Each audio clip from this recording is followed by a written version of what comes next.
नीलालकां शशिमुखीं नवपल्लवोष्ठीं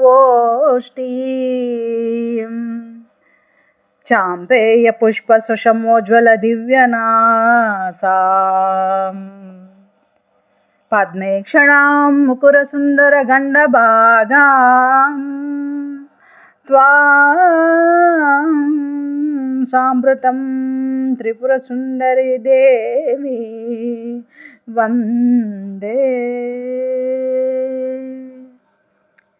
श्रीकुन्दकुड्मलशिखोज्ज्वलदन्तबृन्दमन्दस्मितद्युतितिरोहितचारुवाणी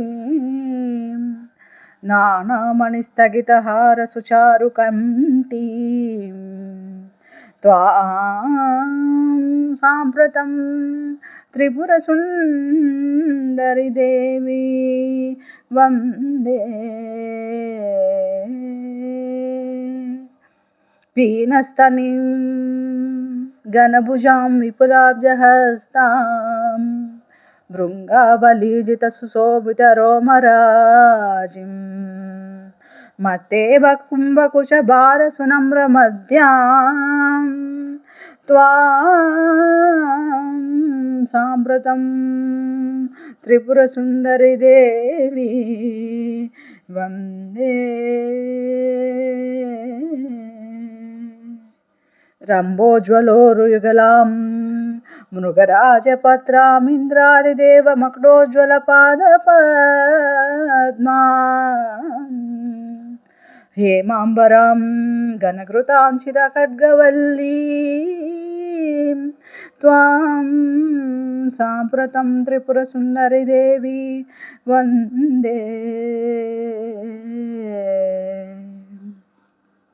मत्तेव वक्त्रजननीं मृडदेहयुक्तां शैलाग्रमध्यनिलयां वरसुन्दराङ्गीं कोटीश्वराख्यहृदि संस्थितपादपद्मां त्वां साम्प्रतं त्रिपुरसुन्दरी देवी वन्दे।